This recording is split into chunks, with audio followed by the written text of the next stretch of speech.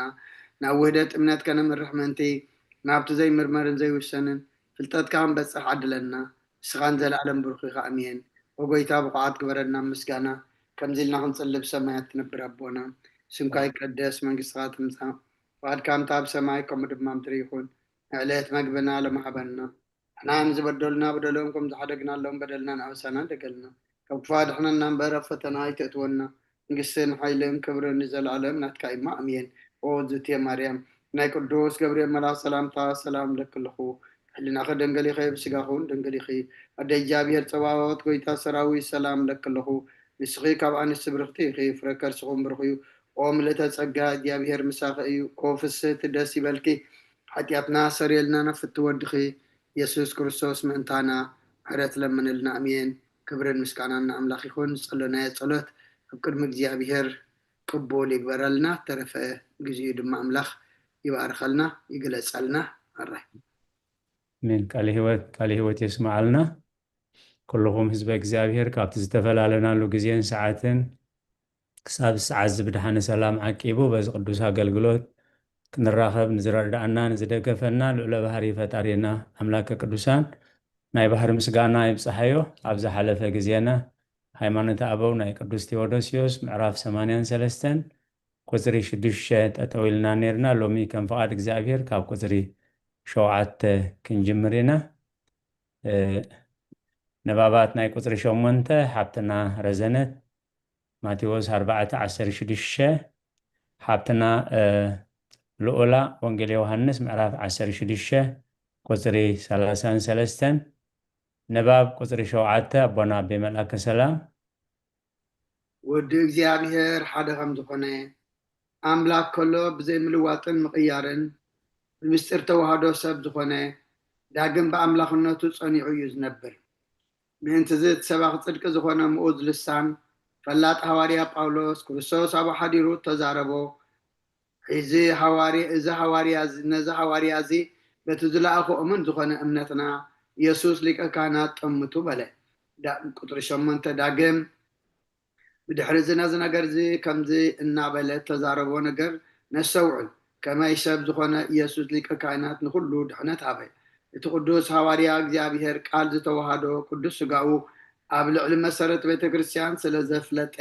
ንኢየሱስ ክርስቶስ ሊቀ ካህናት ሰመዮ ከመይ ንሱ ምድሓን ሰብ ዝጀመረ በይኑ ገዛእ ርእሱ መስዋዕቲ ገይሩ ዘዕረገ ንሱ እዩ መጀመርታ ወንጌል መንግስቲ ሰማያት ዝሰበኸ ሃዋርያ ድማ ንሱ እዩ ምእንቲ እዚ ኣብ ዓለም መከራ ክረኽበኩም እዩ ግናኸ ኣነ ንዓለም ስዒረየ እየ እሞ ጽኑዑ ድማ በለ ቃል ህይወት ይስማዓልና ኣቦናይ ሼር ኣይኮነን ዘሎ ሸር ኣይኮነን ዘሎ እግዚአብሔር ይደግፍኩም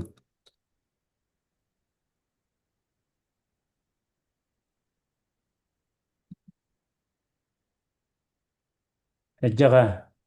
ይመጽ ኣሎ ሕጂ ሼር ኮይኑ ኣሎ ኣቦናይ ኣረ እግዚአብሔር ይደግፍኩም ቃል ህይወት ይስማዓልና ቃል ህይወት ይስማዓልና ወንጌል ማቴዎስ ምዕራፍ 4 ቁጥሪ 16 ኣብ ጸልማት ዝነብር ህዝቢ ዓቢ ብርሃን ኣርኣየ ኣብ ዓዲ ሞትን ድንኣን ንዝነብሩ ድማ ብርሃን ወጸሎም ኣሜን ስለቃላት እግዚአብሔር ይመስገን ቃል ህይወት የስማዓልና ሓብትና ልዑላ ወንጌል ዮሐንስ ምዕራፍ 16 ፍቅዲ 33 ኣባይ ሰላም ምእንቲ ክትረኽቡ እዚ ነገርኩኩም ኣብ ዓለም ፀበባ ኣለኩም ግና ካኣጆኹም ኣነ ንዓለም ስዒረያየ ኢሉ መለሰሎም ቃል ህይወት የስማዓልና ሓብትና ይርግዓለን መጽሓፍ ኢዮብ ምዕራፍ 9 ካብ 10 ክሳብ 12 ሓብትና ሙሉ ወንጌል ማቴዎስ ምዕራፍ 26 ቁፅሪ 42 ነባብ ቁፅሪ 9 ኣቦና ብመልአከ ሰላም ቁጥሪ 9 ንዓለም ዝስዕረሉ ነገር እንታይ እዩ ንዲያብሎስ እንተኮይኑ ቀደም ውን ዘዋረዶ እዩ ወይ ንምድሪ ክድምስሳ እንተዝደለኸ መን ዝኸልኦ ምኽኣለ ወይ ከጽንዓ እንተዝደልኸ መን ክቃወሞ ምኽኣለ ነበረ ከምቲ ብፁዕ ኢዮብ ዝበሎ ምእንቲ እቲ ዝተዋሃዶ ድኹም ስጋ ዳኣ እምበር ምእንቲ ካልእ ኣይበለን ከምቲ ስጋ ድኹም እዩ ግና ከኣነ ምእንቲ ምድሓንኩም ካብቲ መሪር መግዛእቲ ዲያብሎስ ሓራ ክኩም ካብ ፍዳ ገሃነም እሳት እውን ክባልሃኩም መከራ ንምቕባል ፍቃደይ እዩ ዝበሎ እዩ። ቃለ ሕይወት የስማዓልና። ኢዮብ ምዕራፍ 9:10-12 ንሱ ዓበይትን ዘይምርመርን ነገር ቁፅሪ ዘይብሉ ተኣምራት እውን ይገብር። እንሆ ኣብ ጥቃይ ይሓልፍ እሞ ኣነ ኣይሪኦን መሊሱ እውን ይሓልፍ እሞ ኣይፍለጠንን እዩ። እንሆ ንሱ እንተመንጠለ መን ይኽልክሎ? መንከ እንታይ እዩ እትገብር ዘለካ ክብሎ ይኽእል። ቃለ ሕይወት የስማዓልና። ቃል ህይወት የስማዓልና። ማቴዎስ ምዕራፍ 26:42 ከም ብሓድሽ ካልኣይ ሳዕ ኸይዱ ኣቦይ እዚ ከይሰተኽዎ ክሓልፍ ዘይከኣል እንተኮይኑስ ፍቃድካ ይኹን ኢሉ ጸለየ። ቃለ ሕይወት የስማዓልና። ኣብ ጥቕሲ 11 ኣቦና ኣበይ ቀሺ ዲቦ ኩሉ ወንጌል ዮሃንስ ምዕራፍ 12 ቁፅሪ 32 ንባብ ካብ 10 ኣቦና ኣበይ መልኣከ ሰላም ቁጥሪ 10 ምክንያት ድኻም ስጋን ድኽነት ህላዌናን ፈሊጡ ንድኻም ስጋ ናቱ ገበሮ እንዲያብሎስን ሞትን ብድኻም ስጋ እንተዘይሽዒርዎም ድማ ንሰብ ምስኡ ሓደ ገይሩ ከንብሮ ከም ዘይክእል ገለጸ። ምእንቲ እዚ ኣብ ዓለም መከራ ክረኽበኩም እዩ ግና ከኣነ ንዓለም ስዒሮ እየ እሞ ጽንዑ ከመይ መስፍን ዝዓለም እዚኣ ዲያብሎስ ክሰዓር እውን በለ። ራእሲ 11 ኣብ መስቀል ምስ ተሰቐልኩ ንኩሉ ናባይ ክስሕቦ ይግባእኒ እዩ በለ። ድኻም ስጋ ይፈልጥ እዩ ብስጋ ዝሰዓሮ ስዕረት እውን ይፈልጥ እዩ። ጎይታ ንሰይጣን እንተሰዓሮ ዘደንቕ ኣይኮነን ግናኸ ድኹም ስጋ ተዋሂዱ ንሰይጣን ብድኹም ስጋና ከም ዝሰዓሮ። ቃለ ሕይወት የስማዓልና። ወንጌል ዮሃንስ ምዕራፍ 12:33 ብኸመይ ዝመሰለ ኣማውታ ከም ዝመውት ከመልክተሎም እዩ እዚ ዝበለ። ቃለ ሕይወት የስማዓልና። ሓብትና መምህር ትምኒት ትንቢት ኢሳያስ 53 ካብ 1 ክሳብ 9 ኣዴና ኤልሳቤጥ ወንጌል ዮሃንስ ምዕራፍ 1 ቁፅሪ 2 ሓብትና ህይወት ወንጌል ዮሃንስ ምዕራፍ 5 ቁፅሪ 27 ሓብትና ሙሉ ወንጌል ሉቃስ ምዕራፍ 13 ቁፅሪ 13 ሓብትና ረዘነት ግብረ ሐዋርያት ምዕራፍ 3 ቁፅሪ 15 ቁፅሪ 33 ነታ ናይ ሙሉበና ኣራይ እግዚአብሔር ይደግፍኩም ኣቦና ምርግጽ ንባብ ናባኹም ኣቦና ኣራይ ንባብ ቁፅሪ 12 ንሕና ሓጥኣን እኳ እንተኾናስ ንሱስ ሓጢኣት የብሉን ኣብ ኣፉ ሓሰት ኣይተረኽበን ሰብ ስለ ዝኾነ ድማ ኣብ መጽሓፍቲ ወዲ ሰብ ተሰሚየ ከም ብሓድሽ እግዚኣብሔር ወዲ እግዚኣብሔር ተሰሚየ መልኣክ ቅልጽም ነቢይ ብዙሕ ግዜ ተሰሚየ መሊሱ መጽሓፍ ኣምላኽ ከም ዝኾነ ኣረድአ ብዙሕ ግዜ ከዓ ንሱ ሰብ ከም ዝኾነ ኣረድአ።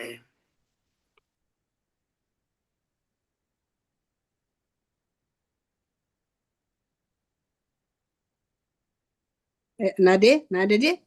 ውይ ጠፊያ ቅድሜ ኸና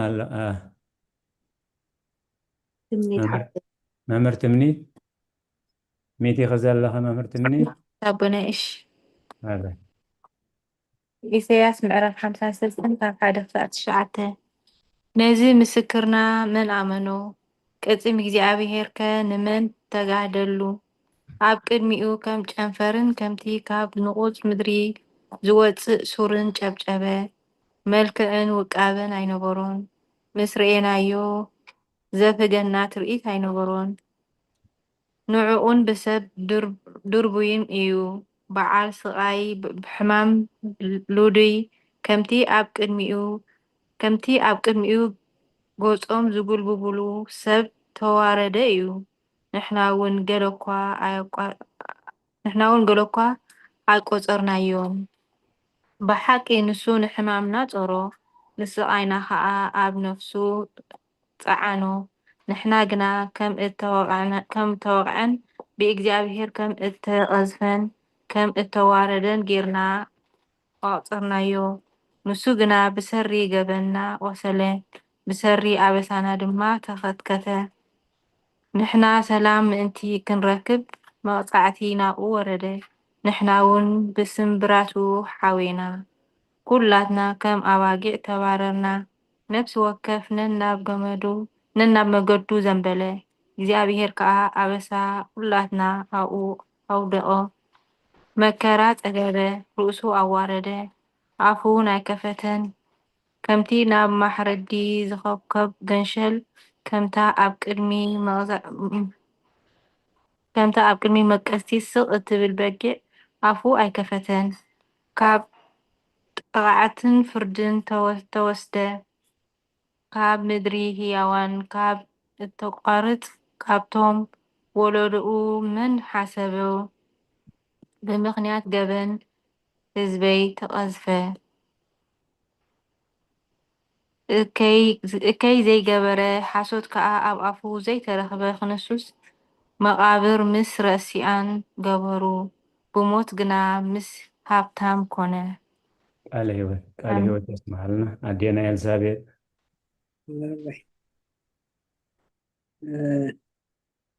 ምዕራፍ 1 ዮሃንስ 1:2 ስለዚያ ንሱ ብቅድሙ ኣብ ኣምላኽ ነበረ በቃ ሳጥራ ቃለ ህይወት كمي مسيخم هيوتي مسوري دونجي آتي يتحزلي سلام أتخي آمين ناتيكا يوهانس حمشتي قزر إسران شوعة تانية ود سبيمو كفرد سلطان هابو آمين قال يوم تسمع لنا السن تنقال زلوا تقاطقا زنا دينا إنسان يزنبب كنا أملاح ورد أملاح كاب قدم كم زنبرة فسوم أملاح نبلو سجوا سب مهانها زي هو تحتنا زنببتها ورد سبي مخبر سلطان هابو نابتن ملغ سلازة كوري هرّا وقات ثلاثة أصر ثلاثة ملاحبته قاس معرف 13 فقد 33 نبي جن بزي أبي يرسالم أي قتلن يوما لو من صباحن دحر صباحن كم ملالس يقباني يوبلهم عليه تسمع لنا قبر حواريات معرف 3 وتر 15 نتير رأسي هو كتمو نؤو أملاح كاب موتان أتنسو نحنا خانا زي مسكرينا أمين مسكري بتاعنا أمين قال هو تسمع لنا قصر 13 أدينا ترحاس ولدو يتعمك كندخون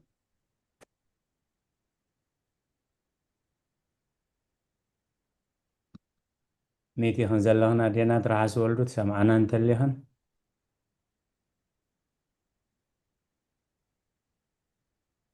الراي حابتنا الأولى تنبيت إسياس معرف شوعات تقصر 14 أبونا بيك أشريبه كله تنبيت إسياس معرف سوسان 3 كاب حادق ساب 3 نباب قصر 13 بملأك سلام نباهم قصر 13 إذا نقر زينة مستيرات منكرات زرق قالوا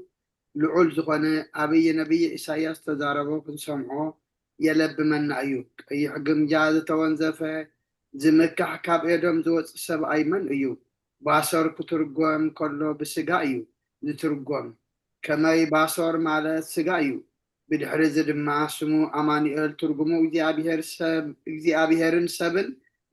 مالت أيوك نسو بملكوتو إجزي أبيهر أيوك بتوز وصدو سقا سب أيوك عليه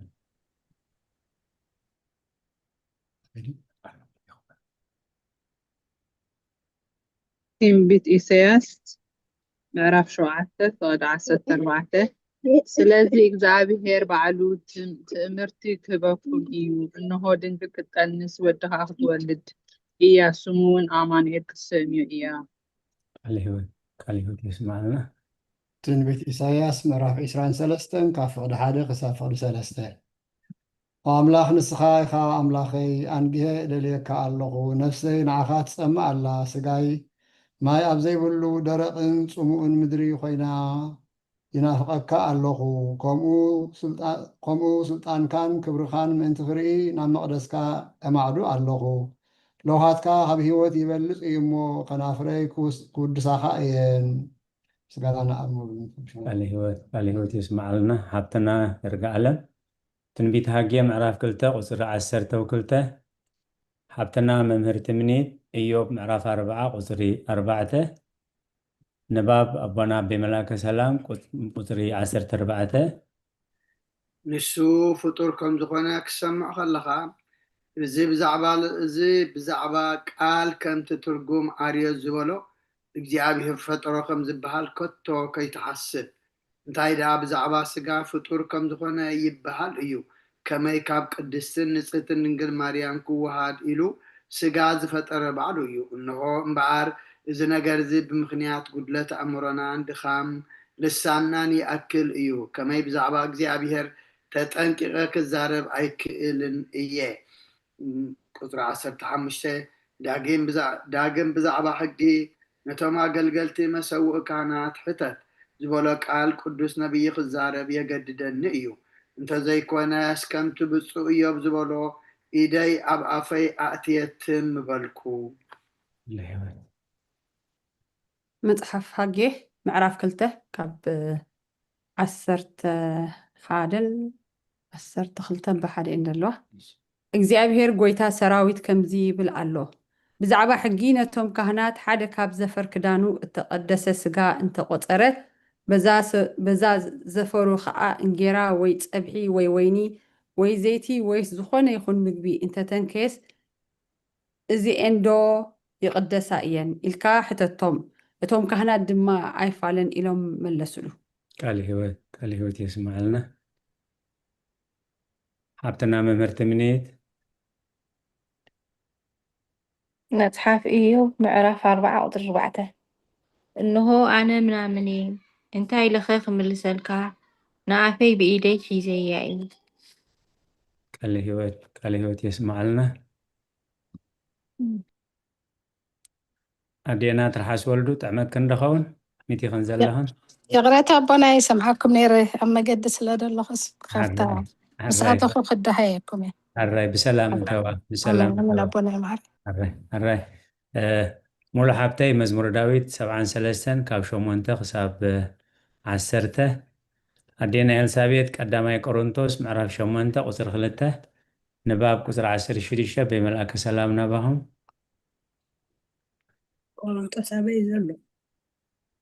كورنثوس دحري رومي إلنا قبر حواليات إلنا رومي نبل كاو قدامي كورنثوس معرف شومونته قصر 2 أبونا مسنبو بدحان قزي لكن كتوسع ቁጥሪ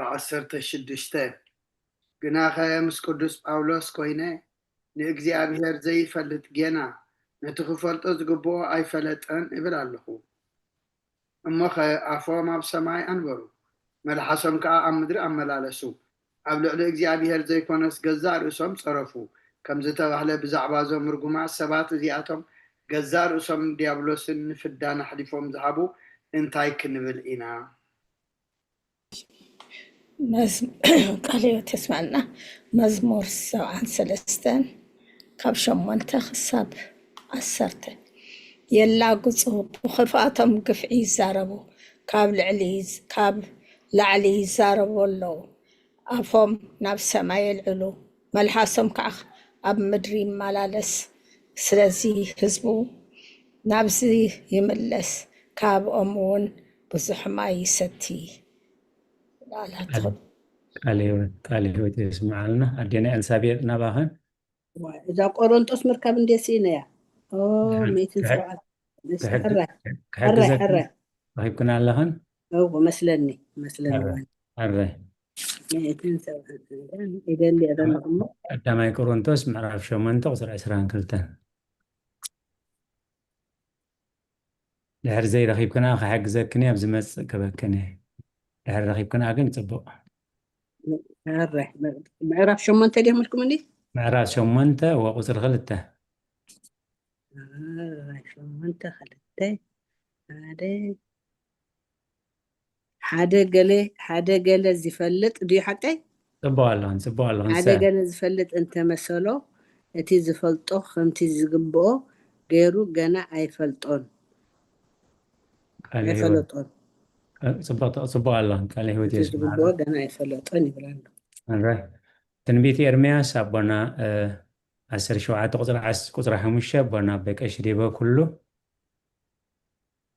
ንባብ ኣቦይ መላከ ሰላም ካብ ቁፅሪ 17 ግና እቲ ብህያብ እግዚኣብሔር ምእንታና ብስጋ ዝሞተስ መዋት ይኮነን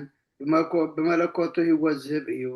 ስጋ ምስ ተዋሃደ ግና ብዘይምልዋጥን ብዘይምፍላይን ምስኡ ኣብ ሓደ ኣካል ሓደ ኮነ ብመንፈስ ህያው ከሎ ከዓ ብስጋ ሞተ ቁፅሪ 18 ሕጂ ድማ መናፍቃን ተኦክሶንዲያሳውያን ማለት ቀተልቲ ኣምላክ ክብሉና ከለዉ ንርክስቲ ድፍረቶምን ፀርፎምን ከነርሕቕ ብቑዓት ንኹን እግዚኣብሔር ቃል ብስጋ ምእንታና መከራ ከም ተቐበለ ዘይነኣምን እንተደኣ ኮይንና እምነትና ከንቱ እዩ እቲ ብስጋ ምእንታና መከራ ተቐበለ እግዚኣብሔር ቃል ዘይተዋሃዶ ተራ ሰብ እንተደኣ ኮይኑ ንቅድስቲ ድንግል ወላዲት ሰብ ጥራይ ክንሰምያ የገድደና እዩ ሽዑ እቲ ነቢይ ኤርምያስ ተስፋኡ ኣብ ሰብ ዝገብር ርጉም ይኹን ዝበሎ ኣብ ልዕልና ክፍፀም እዩ ትንቢት ኤርምያስ ምዕራፍ 17 ፍቅዲ 5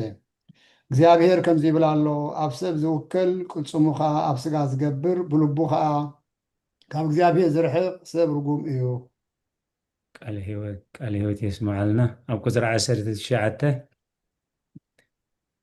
ሃብትና ረዘነት ቁፅሪ ማርቆስ 16:17 ሃብትና ይርጋኣለም ሉቃስ 10:19 ሉቃስ 10 ቁፅሪ 19 ንባብ ቁፅሪ 19 ናባኸም ኣቦነ ኣብ ልዕሊ ኩሉ ሓይሊ ፀላእን ተመንን ዕንቅርቢትን ክንረግፅ ስልጣን ዝሃበና መለኮት ዝተፈልዮ ተራ ሰብ ጥራይ እንተደኣ ኮይኑስ ከምቲ ሓሳቦም እቲ ስልጣን ሰብ ደኣ እምበር እግዚኣብሔር ዝሃበና ኣይኮነን ማለቶም እዮም ማርቆስ ምዕራፍ 16 ቁፅሪ 17 ነቶም ዝኣምኑን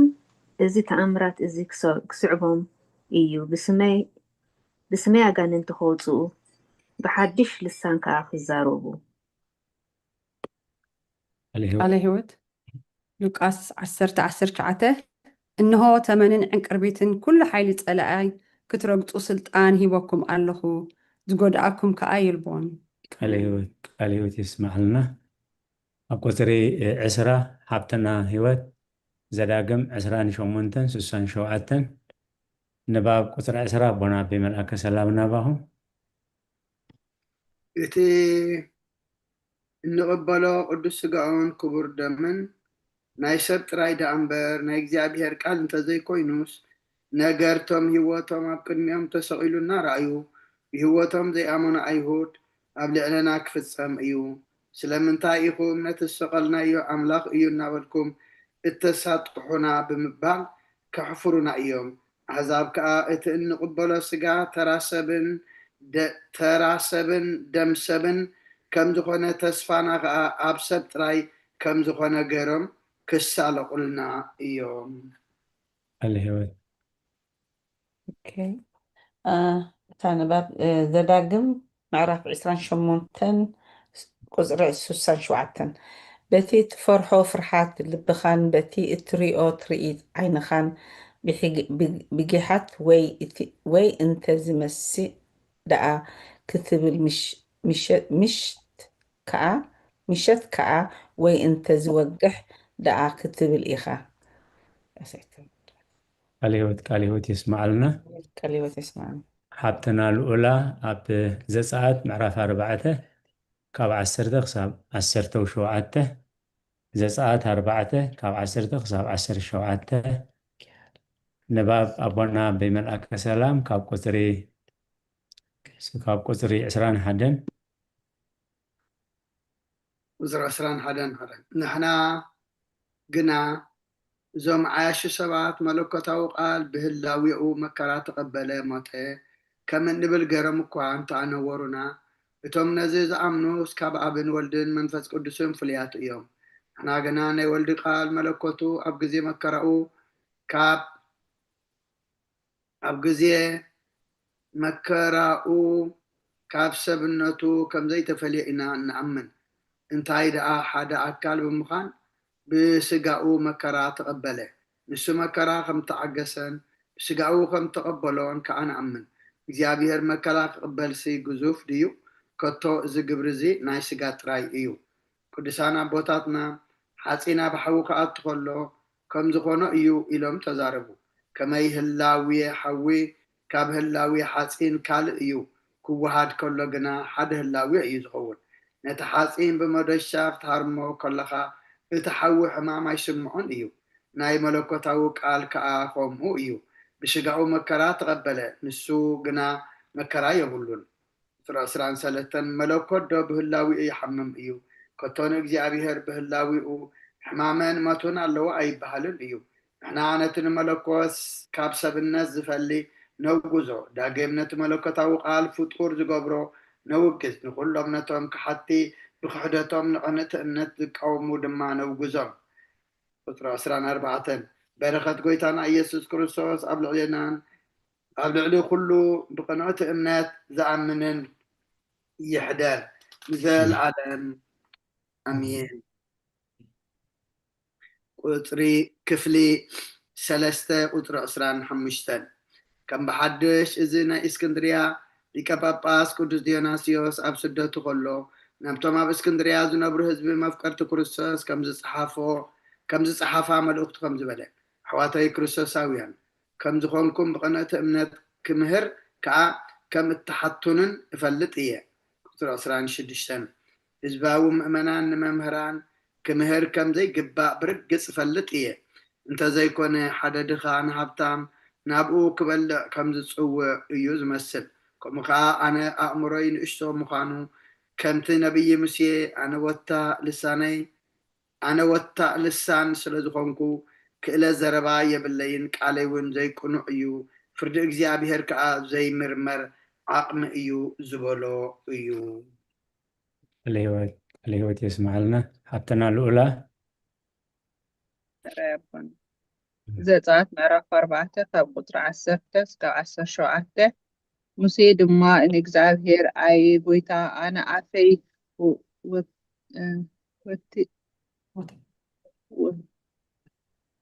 وتاء صبوا الله وتاء قرطع مالك وتاء صبوا الله لساني قرطع يوموت مالك كونه قدمت مالك كونه حج نباريا 5 تزارب كايون انا تزارابي سب ايكونكن بلو እግዚአብሔር ድማ ንሰብ አፍ ዝገበረሉ መን እዩ ወይ አባስ ወይ ጸማም ወይ ዘርኢ ወይ እውር ዘርኢ ወይ እውር ዝዝኾ ዝገበረኸ መን እዩ ኣነ እግዚአብሔር ኣይኮንኩን ሕጂ ከዓ ኪድ ኣነ ምስ ኣፍካ ኮይነ እትዛረቦ ክምህረካ እየ በሎ ንሱ ግና በጃኻ ጎይታ በቲ እትልእኾ ደኣ ለኣኽ በሎ ሽዑ ኩራ እግዚአብሔር ብሙሴ ነደደ በሎ ከዓ ኣሮን ሓውኻ እቲ ለዋዊዶ የለን ንሱ ጽቡቕ ተዛራባይ ምዃኑ እፈልጥ ኣለኹ እንሆ ከዓ ንሱ ክቕበለካ ይወፅእ ኣሎ ምስ ረኣየካ ድማ ብልቡ ክሕጎስ እዩ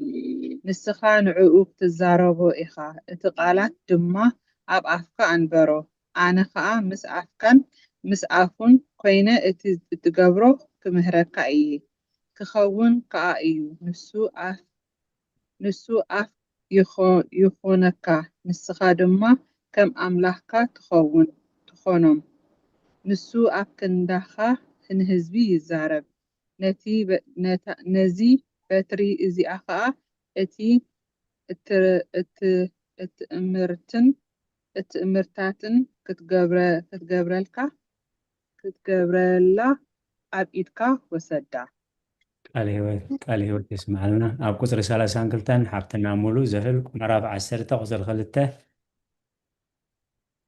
ንባብ ኣቦና ብመላከ ሰላም ካብ ቁፅሪ 27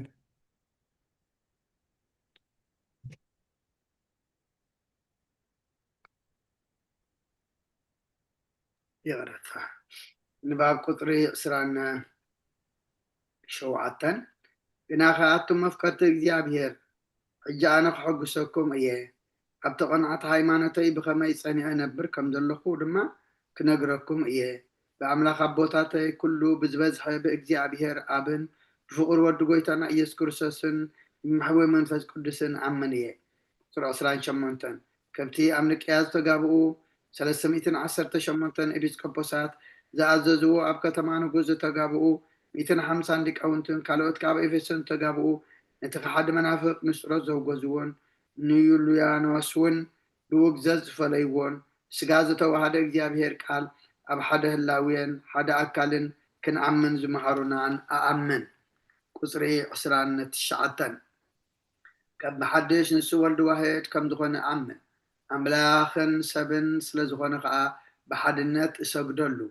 እግዝእትና ቅድስት ንጽሕት ድንግል ማርያም ድማ ወላዲት እግዚአብሔር ቃል ንሱ እውን ካብ ኣብ ተወልደ ብስጋ ከም ዝወለደቶ ኣኣምን ጎይታና ኢየሱስ ክርስቶስ ምእንቲ ምድሓና ተቐበለ መከራ ድማ ኣምን ምሕወይ መከራ እውን ኣምን መከራ ተቐበለ ብስጋ ምእንታና ሞተ ካብ ሞታት በኩር ኮነ ከመይ ብመለኮቱ ህይወት እዩ ወሃብ ህይወት ድማ እዩ ቁፅሪ 30 ኣነ ንኩሎም ክሓቲ ንኣርዮስን ሰባልዮስን መቅደንዮስን ብፍላይ ከዓ ነቶም እከዮም ዝሓደሱ ንሳቶም ከዓ ንስጥሮስን ተኦድሮስን ተኦዲሪጦስን ጳውሎስ ሳምሳጥን እንድራኦስ እቲ ጽሉእን ማሕበር ቄልቄዶንን ደብዳቤልዮን ክሓድን ብድሕርቲ ዘይመርመር ተዋህዶ ንኣማኒኤል ክልተ ህላዊ ኣለዎ ዝብሉን ኣውግዞም ቁፅሪ 31 ደጊም ንኣውጣቺ ኣውግዞ ነቶም ብዛዕባ ጎይታና ኢየሱስ ንሱ ብስጋ ምሳና ማዕረ ኣይኮነን ኣይመስለናን እዩ ስጋ ብቅድምና ንኣብ ብመለኮት ይመዓረረ እዩ ዝብሉን ደጊመ ነቶም 12 ክፍሊ ናብ ኣቡነ ቅዱስ ጨርሎስ ወይ ካብ መፅሓፍቱ ሓንቲውን ትኹን ዝቃወሙን ኣውግዞም ነዚ ምእንቲ ፍቅርኩም ኣሕፂርና ንብል ቁፅሪ 32 እምበኣርከስ እስከ ናይቲ ሓለቓ ነቢያት ምስየ ነገር ነሰውዕል እዚ ካብ ፅሩይ ብሩር ክልተ መለኸት ክስራሕ ዝኣዘዘ ህዝቢ እስራኤል ፍቃድ እግዚአብሔር ንምስማዕ ናብቲ ድንኳን ምስክር ምእንቲ ክእከቡ እቲ ካህን በቲ መለኸት ገይሩ ምእንቲ ክፅውዕ እዩ እዚኣቶም እቲ ተርጓማይ ቅዱስ ጨርሎስ ከምዚ እናበለ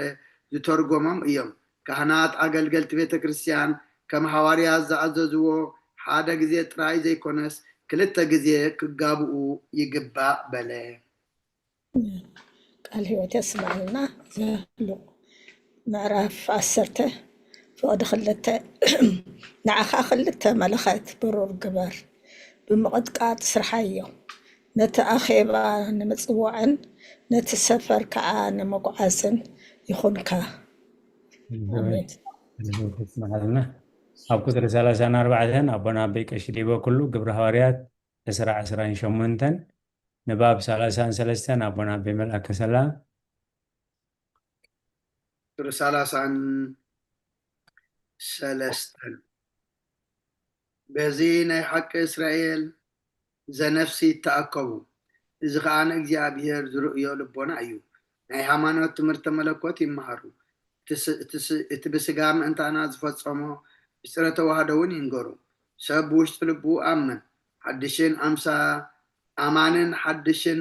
ኣምሳል ፈጣሪኡን ክኸውን ንሕና እውን ዳግም ናይ መንፈሳዊ ቀርኒ ዝኾነ ቅዱስ ጨርሎስ ቅድስቲ ትምህርቲ ተቐቢልና ኢና ቁፅሪ 34 እምበኣራቱም ብሓቂ እስራኤል ዘነፍሲ ዝኾንኩም ምእመናን እቲ ጻድቅ ክርስቶስ ኣምላኽና ብናይ ብሕቱ ደም ንባዕሉ ዘጥረያ ናብታ ብሓቂ እተኣምን ቤተ ክርስቲያን ምኻድ ነፍጥን ቃል ህይወት ይስማዕና حبتنا رزنت إبراويان كلته كاب 14 خصاب 17 أبانا أيام ببوانا أبوي كشدي به هراي أبونا እግዚአብሔር ይደግፍኩም ግብረ ሐዋርያት ምዕራፍ 20 ፍቅዲ 28 ስለዚ ንርእስኹምን ነታ ብገዛእ ደሙ ዘጥረያ ማሕበር ጎይታን ክትጓሲ መንፈስ ቅዱስ ኤጲስቆጶሳት ገይሩ ኣብ ኣሸመኩም ኩሉ መጓሰ ሓልው አሜን ቃለ ሕይወት ይስማዓልና هراي እግዚአብሔር ይደግፍኩም አቦናዬ ሓብትና ረዘነት ዕብራውያን ምዕራፍ 2 ካብ 14 ክሳብ 17 نباب أبونا بملأك سلام كاب 35 بحدش أنا كله بزحزة بحد أملاك بجابي راب بحد قويتا يسوع كرسوت كلم زمانات كاب آب تولد كاب برهان زغنا برهان كاب أملاك صدق زغنا أملاك صدق آمين زي ما أنت مدحنا بقبر منفس قدوس كاب قدس رنجن مريم سجان نفس انت وحده بزي بين حتيات كل قبر فمعنا سب كوين ويو كما أي بدلن أبافون حاسات أي ترخبن قطر 36 زي تسعره هلاوي عدام بموت قويتانا يسوس كرسوس أغلي العوات قبل قبوئيو كما يمسيوات مستوى هذا هيوات كونه نزي توهدو زي مستنكر زبلو مخنيات كأنو موصل زتفئيو واريا باولوس سبا سجان نفسن بموحد مسلوو مثل ما داقم بموتونة سلطان مزلو ديابلوس نسوين سيطان كتفئ نتم بكل زماني وتم أبتغتي فرحاتن ماتون ديابلوس زقوزقو دلوات زنبرون كدحن كمزي كم عطهم كونه نتزوى صدو سقا خم ملاقتي أي وصدون انتاي دعانة تزوى صدو خابزر سبا أبراهام يزوى صدو إنا بلا يرد تسمعنا إبراويان معرف كلته كاب 14 እስከ 17 እምበኣርሲ ብሓቂ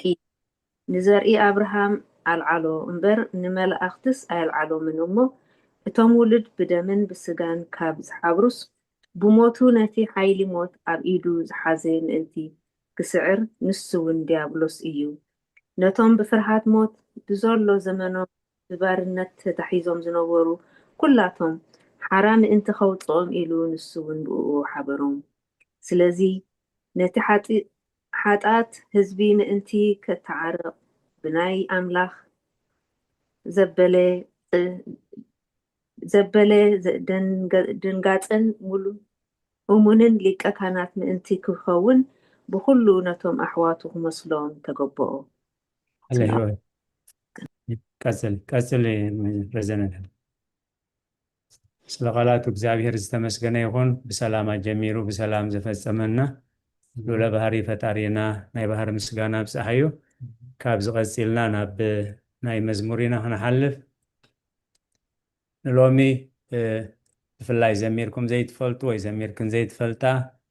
እግዚአብሔር በመዝሙር ከነገልግሎ በመዝሙር ውዕለት አምላክ ከነግር እትብሉ ምልክት ግበሩለይ ወይ ትብላ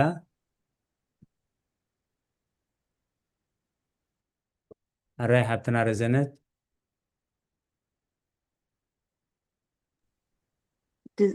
ካልኦት ተደይ ኣለዋ ክዝምር ኣነ ደየዘመራክ ተደልዋ አራይ ሀብትና ረዘነት ዘሚረን ዘይፈልጣ እንተልየን ቅድሚያ ክህብ የትብለና ኣላ ዘሚርከን ዘይትፈልጣ ሎሚ ብመዝሙርና አምላክ ከመስክኖ ትብሉ ወይ ትብላ እንተለኹም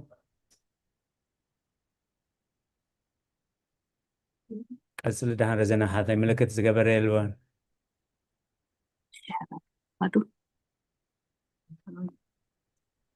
ስም ክፀዊዐ መዓስ ሓፊረ ትብል መዝሙር ክዝመር እየ አራይ ሓፍዝን ፀበትኩም በስመ አብ አምላክ አሜን ስምኪ ፀዊዐ መዓስ ሓፊረ ማርያም ኢለ ኣበይ ወዲቐ ስንኪ እዩ እሞ ስንቂ ኮይኑ ምስጋና ይተቐበልኒ ስንኪ ፀዊዐ መዓስ ሓፊረ ማርያም ኢለ ኣበይ ወዲቐ ስንኪ እዩ እሞ ስንቂ ኮይኑ እነሆ ምስጋና ይተቐበልኒ ፀላኢ መፂኡ ክቃወመኒ ንብዙሕ ዘመን ከሸግረኒ ሰይጣን ማሪኹ ከሳቅየኒ ወላዲት ኣምላኽ ንሳላትኒ ናይ ለውሃት ኣደይ ናይ ፍቕሪ ርኣያ ናይ ድኹም ዝራይ ድንግል ንሳያ ሓጢኢ ኻይላ ኣይትንዕቀንን ንዓ ሒዘስ ገለ ይከውንን ስምኪ ፀዊዐ መዓስ ሓፊረ ማርያም ኢለ ኣበይ ወዲቐ ስምኪ እየሞ ስንቂ ኮይኑ ንሆ ምስጋናይ ተቐበልኒ መርዓ ምስ ኮነ ሰብ ምስ መለአ ዝቕረብ ሽሻይ ምስ ተወድአ እንታይ ክቕርብ ኢሉ ክሽገር ንዓኺ ሒዙ ግን ኣይሓፈርን ጎይታ ሰሚዑ ንልማኖኺ ባህንዳ በሎ ብርህራሂኺ ነቲ ፅሩይ ብተኣምራት ወይኒ ገበሮ ብካህልነት ስምኪ ፀዊዐ መዓስ ሓፊረ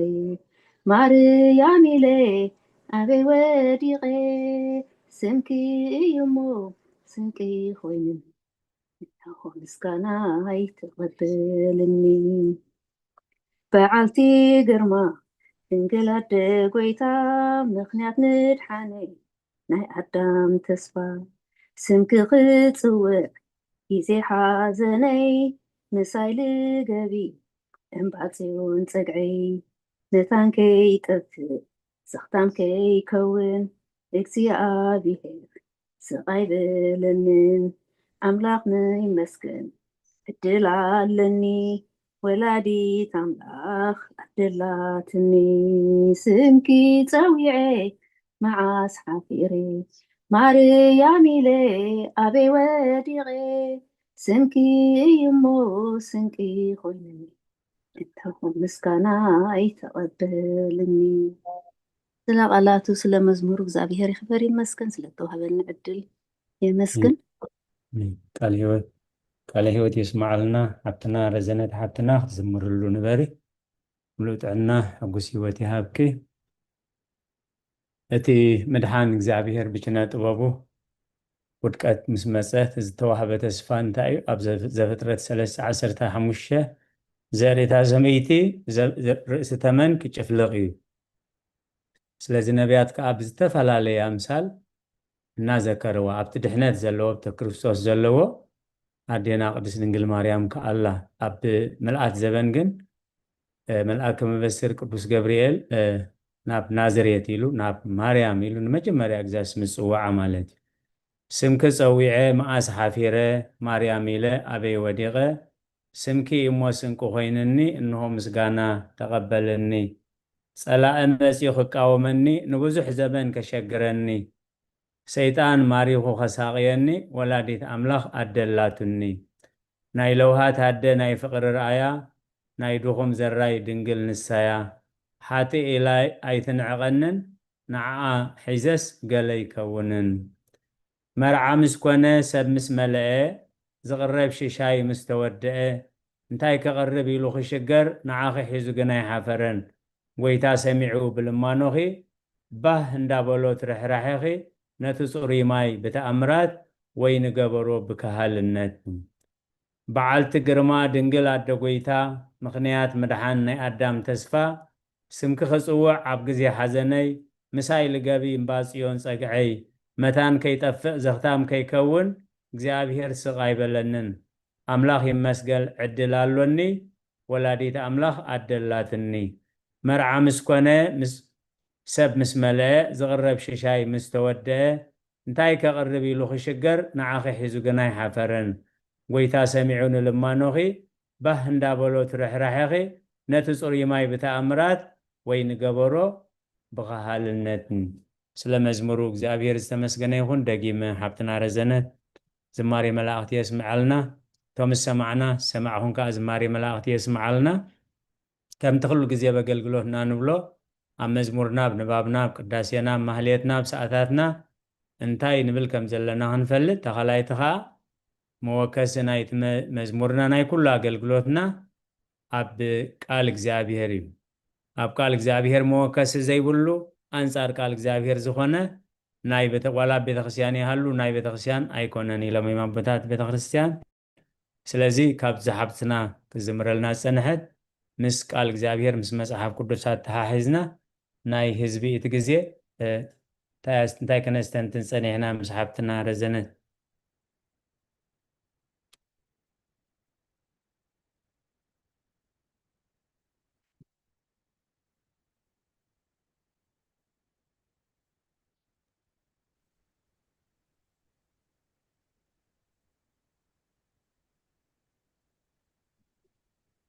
ብዙሕ ሓርስቲ ይጠቅስ ነይሩ መዝሙርና ራይ ሃብትና ህይወት ረዘነት ሃብትና ብጣዕሚ ፅብቕቲ መዝሙር ቴንኪዩ ኣነ ብታ ኣዲኡ ነቲ ናይ መርዓሲ ምስ ሓተተቶስ ነቲ ዋይን ተወዲኡ መርዓ ምስ ኮነ ሰብ ምስ መለአ ዝቕረብ ሻይ ምስ ተወድአ እንታይ ከቕርብ ኢሉ ክሽገር ንዓኺ ሒዙ ገና ይሓፈረን ጎይታ ሰሚዕ ንልማኖኺ ባህ እንዳበሎ ትርሕራሕኺ ነቲ ፅሩይ ማይ ብተኣምራት ወይ ንገበሮ ብኻህልነት እያ ትብል ነይራ እወ ኣብታ ዮሃንስ ምዕራፍ 2 ካብ 1 ነዋሕ እንድያ ኩላታ ተነቢባ ፅብቕቲ እያ ግን ምስታ መዝሙር ትኸይድ ዝብላ ኣነ ምስ ሓተተ ኣይሕፈረን ኣብኡ ከም ስርዓት ምፅራይ ኣይሁድ ነንእሰይኮነትን ሶሪ ኣብኡ ከም ስርዓት ምፅራይ ኣይሁድ 6 ኣጋርን እምንን ተተኺሉ ነበረ እቲ ኣጋንእ ከክልተ ወይ ሰለስተ ዘንገር ዝገብር እዩ ኢየሱስ ነዚ ኣጋንን ማይ ምልእዎ በሎም ይቕሬታ ሓሊፍኪ ኣለኺ ኣብ ቁጥሪ 3 ተቐንዲ መልእኽቲ ሓሊፍኪ ካብ 3 ሓቅኹም ካብ ሓደ መጀመሪ ካብ ሓደ ክጅምራ ሓቅኹም ኣብታ ሳልሰይቲ መዓልቲ ከዓ ኣብ ቃና ናይ ገሊላ መርዓ ኮይኑ ኣደ ኢየሱስ ኣብኡ ነበረት ኢየሱስ ምስ ደቂ መዛሙርቱ ድማ ናብቲ መርዓ ተዓደመ ወይኒ ምስ ተወድአ ኣደ ኢየሱስ ወይኒ እምበር የብሎምን በለቶ ኢየሱስ ድማ ኣብቲ ሰበይቲ ምሳኺ እንታይ ኣሎኒ ግዜ ጋና ኣይበፅሕን በላ ኣዲኡ ከዓ ነቶም ተዓጠቕቲ ንሱ ዝብለኩም ኩሉ ግበሩ በለቶም ኣብኡ ከም ስርዓት ምፅራይ ኣይሁድ 6 ኣጋንን እምኒ ተተኺሉ ነበረ እቲ ኣጋንን ከክልተ ወይ ሰለስተ ዝንጋር ዝገብእ እዩ ኢየሱስ ነዚ ኣጋንን ማይ ምልእዎ በሎ ኣፉ ንኣፍ ከዓ መልኦ ሽዑ ሕጂ ቅድሕዎ እሞ ነቦዳስ ውሰዱሉ በሎም ንሳቶም ከዓ ወሰዱ እቲ ኣቦዳስ ግን ነቲ ነወይኒ እተለወጠ ማይ ምስ ጣዓመ ካበይ ምዃኑ ኣይፈለጠን እቶም ማይ ዝመልኡ ተዓጠቕቲ ግን ይፈልጡ ነበሩ እቲ ኣቦዳስ ነቲ መርዓዊ ፀዊዑ ኩሉ ሰብ ቅድሚ ፅቡቕ ወይኒ ምስ ሰኸሩ ከዓነ እቲ ሕማቕ ዘበለድ ኣይቕርቡ ንስኻ ግን ነቲ ፅቡቕ ወይኒ ክሳዕ ሕጂ ኣፅኒሕካዮ በሎ ኢየሱስ ነዚ መጀመርታ ተኣምራቱ እዚ ኣብ ቃል ናይ ገሊላ ገበሮ ክብረቱ ከዓ ገለፀ ደቂ መዛሙርቱ እውን ብኡ ኣመኑ ቃል ህይወት ይስማዓልና ብትኽክል ምስቲ መዝሙርና ዝኸይድ እቶም መርዓ ኣዴና ቅድስት ድንግል ማርያም ተዓዲማ ነበረ ጎይታ ኢየሱስ ክርስቶስ ተዓዲሙ ነበረ ሃዋርያት ተዓዲሞም ነበሩ ይብል እሞ እንታይ ዓይነት ሰባት ነቲ ዝተሓዝ ጎይታ ስለ ዝፀውዑ ንሳቶም ለምንልና ኢሎም ይሓተትዋን ኣቦና ኣብርሃም ሶዶምን ጎሞራን ናብ ዕብዳንን ናብ ዝርጋንን ከለዉ ለምንልና ኢሎም ይሓተትዎን እግዚኣብሔር ስለ ዝነገሮ ግን ምእንቲ ሰብ ሶዶም ካብ 5 ክሳብ 10 እንተተረኽቡን ኢሉ እግዚኣብሔር ክሳብ 10 ችዳን ከም ዝሃቦ እግዚኣብሔር ምክንያት ድሕነት ንዓና ስለ ዝደሊ ኣብ ማቴዎስ 24 ቁፅሪ 22 እቲ ናይ ፀበባ እዋን ምእንትቶም ሕሩያተይ ክሕፅረልኩም እዩ ኣዴና ቅድስት ድንግል ማርያም ከዓ ናይ ሕሩያት ሕሪተ ቅድስተ ቅዱሳን ንጽሕተ ንጹሃን ከም ተቃል ቅዱስ ገብርኤል ማለት እዩ ስለዚ ከይሓተትዋ ኮላ እያ ወይኒ የብሎምን ትብሎ ማለት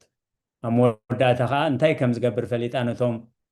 ኣገልገልቲ ንሱ ዝብለኩም ግበሩ ትብሎም ንሱ ከዓ ኣልግባ ኣቢሉ ማይ ምልእዎ ይብሎም ማለት ቃል ህይወት የስማዓልና ሕራይ ረዘነት ሓብተ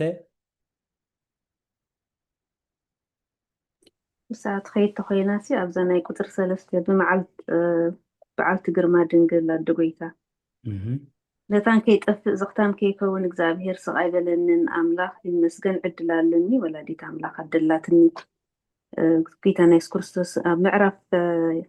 ዮሐንስ ምዕራፍ 19 ቁጥር 26 27 ሲ ኢየሱስ ነዲኡ ነቲ ዘፍቅሮ ወዲ መዝሙሩን ኣብ ጥቓኡ ደው ኢሉ ምስራኤ ነዲኡ ኣብቲ ሰበይቲ እንሆ ወድኺ በላ ነቲ ወዲ መዝሙር ከዓ እናሃ ኣዴኻ በሎ እቲ ወዲ መዝሙር ከዓ ካብ ሽዑ ጀሚሩ ናብ ቤቱ ወሰዳ እዚያስ ምስታ ኣደላትኒ ኢልና ንምክሓላስ ባዕሉ ጎይታና መድሓኒና ኢየሱስ ክርስቶስ ኣዲኹም ኢሉ ስለ ዝሃበና ቃል ህይወት ብጣዕሚ ዓብይ ምስጢር እዩ እግዚአብሔር ካብቶም 7 ጽልሃተ መስቀል ኣብ መስቀል ኮይኑ ዝበሎም እነሆ ወድኺ እነሃ ኣዴኻ ስለዚ ቅድስት ቤተ ክርስቲያን እምነ ወእሙ ለእግዚእነ እመ ያዕቆብ በጸጋ ማርያም ንግስተ ኩሉ ትብል ልክዕ ካብቲ ቅዱስ መጽሓፍ ስለዚ ኣዴና ክንብል ከለና ልቢ ወለድ ወይ ሰባት ዝደረስዎ እዩ ዝመስሎም ሰባት ካብቶም ኣጽራሓተ መስቀል ግን ኣብ መስቀል ኮይኑ ጎይታ እነሆ ኣዴኻ እነሆ ወድኺ ኢሉ ብዮሐንስ ገይሩ ንዓና ሂብና እምነ በጸጋ ንብላ እሞ ብጣዕሚ ዓብ ምስጢሩ ረዘነት ሓብትና ዘበን ኣገልግሎት ክባርኽ ኣደላህና ክንብል ከለናስ ካበይ ዝመፀት ከመይ ኢሉ መጽሓፍ ቅዱስ ከንታይ ይብል ባዕሉ ጎይታና ኢየሱስ ክርስቶስ ኣብ መስቀል ኮይኑ እንሆ ኣዴኹም ኢሉ ሂብና ስለዚ ኣዴና ብጸጋ ኣደ ጎይታና ብስጋ ቃል ህይወት የስማዓልና ረዘነት ሓብተይ ሕራይ ካልኦት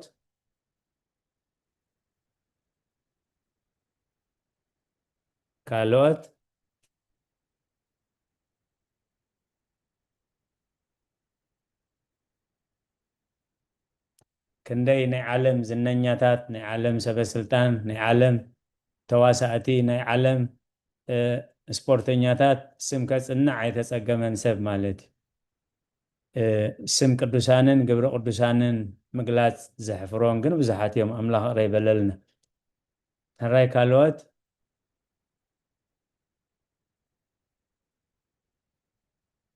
ሕራይ ስለ ቃላቱ እግዚአብሔር ዝተመስገነ ይኹን ኣብ መዝሙር ዝኾነ ሓሳባት ዘስተንተንኩሞ እንተሎ ኣለና ግዜ ነቲ ግዜና ክንጥቀመሉ ምእንቲ ግን ሎሚ እንታይ ኢና ተማሂርና እንታይ ኢና አንቢብና ምናልባት ቶም ድሕሪ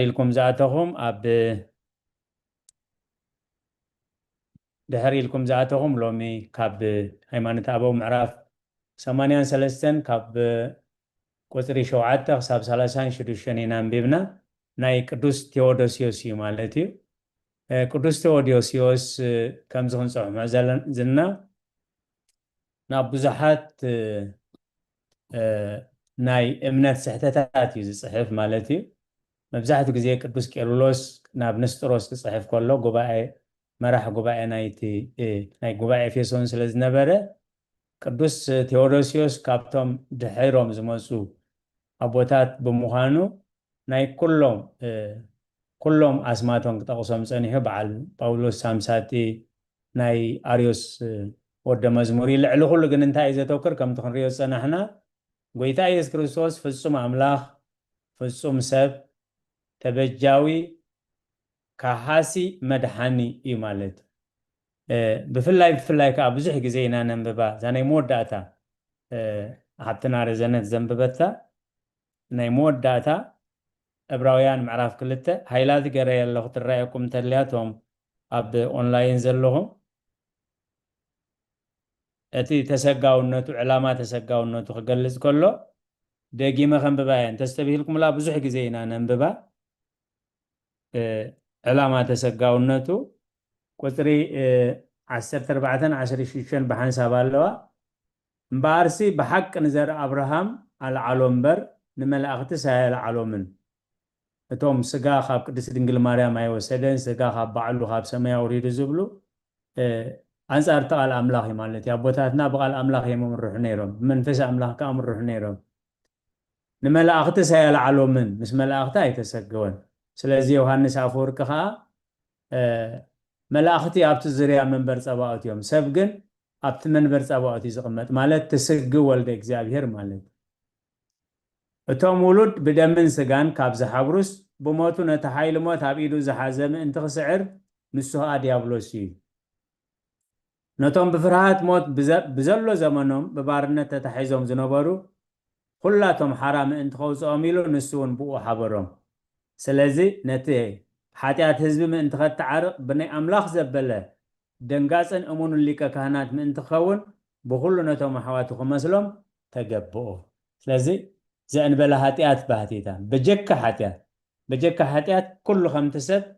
زخونو كوينو فتصم سب تبلغ قدس بيت خريستيان سلقالاتو اكزابير استمسغاني يخون سلازي قدوس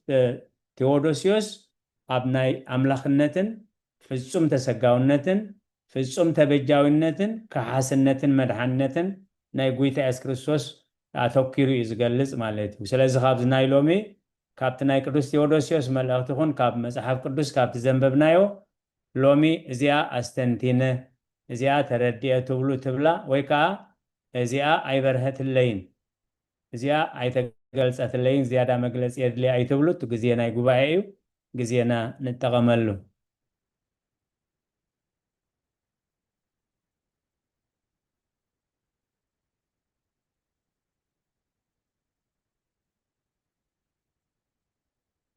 سمع الله خده سمع الله بنا رايكساب بزدالو حاونا دياكون قرماي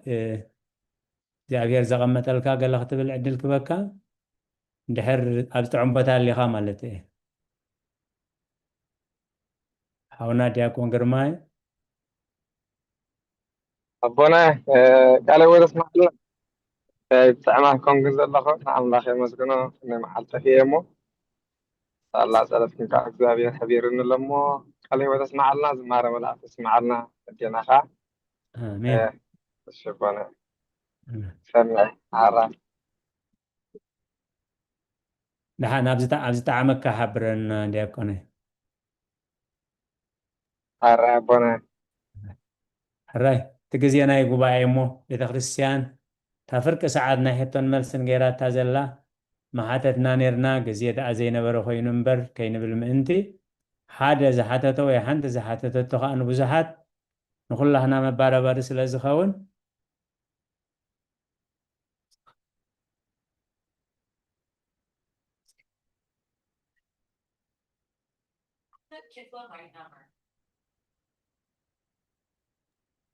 أبونا تحطه حتى ده مزمرك حتى تحطه الراي قرما حاول دياكون قرما حاول كبرنا أملاك وانت مارا ولا تسمع لنا أتي أبونا زينة تشعقي زاسي أبتنا يوانجل يوحنس يلس تم تعطلتي كل فليت أمو ويون دينا تسمارا كم أخولو خلص كل زخونة بلدنا عدنا ترينا زخونة تهونس نتي أبونا سخا خم زخوينو كم زخوين اللي كانت نقرمو نسخة نتي زخونة لوي نتي وانا قزاتي خالي نقر حتى زلو هاي حتى زقبو كن أوزي أستم تعطلتي يوم أسوب تم تعطلتي فلتو نسوقن زي فلتو كوين مسمحسي كم يبقى أذكر مو زعبا قالت تقولنا ما يتكونه قال هو تسمع لنا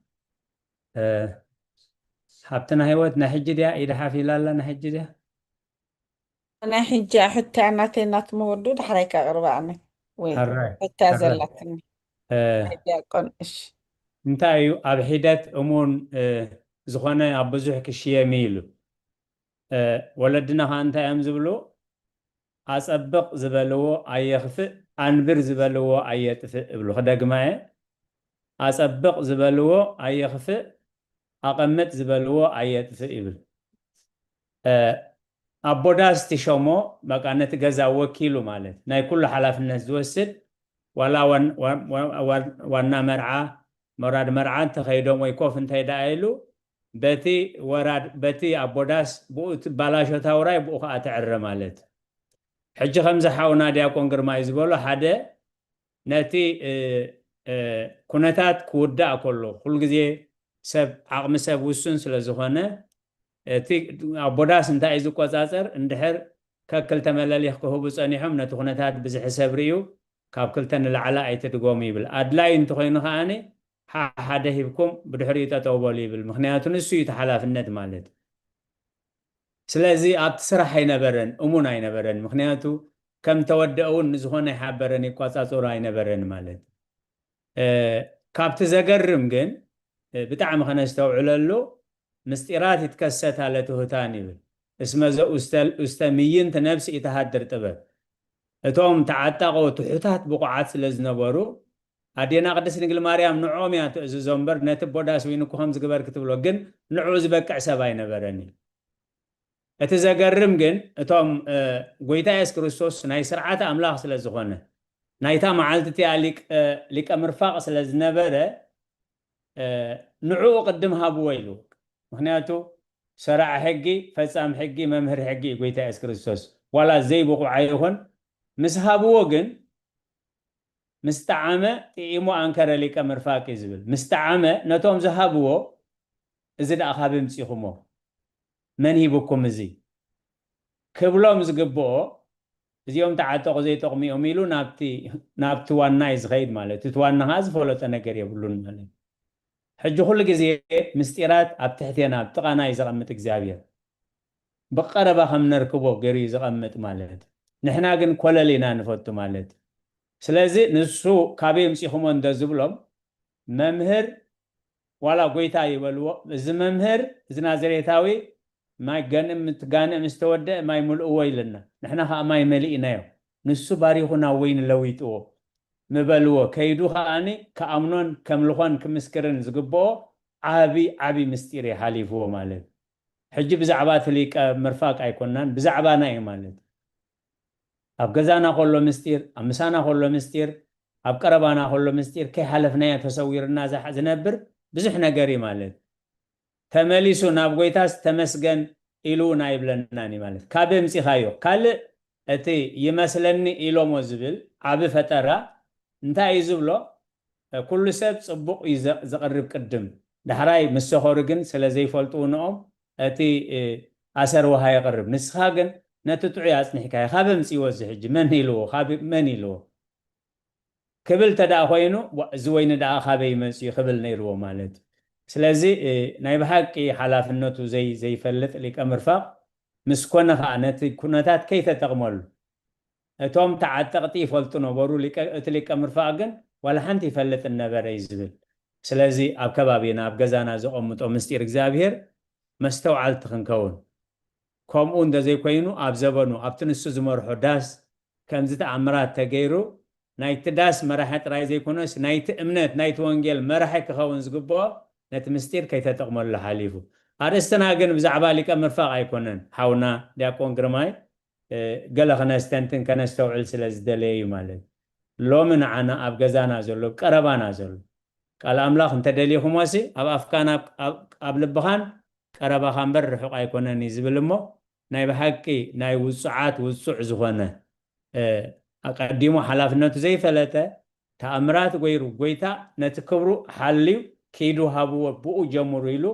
ንሱ ግን ኣይተጠቐመሉን እሞ ካብ ከምዚ ዝመሰለ ሸለልትነትን ካብዚ ዝመሰለ ዘይምስትውዓልን እግዚኣብሔር ይሰውረና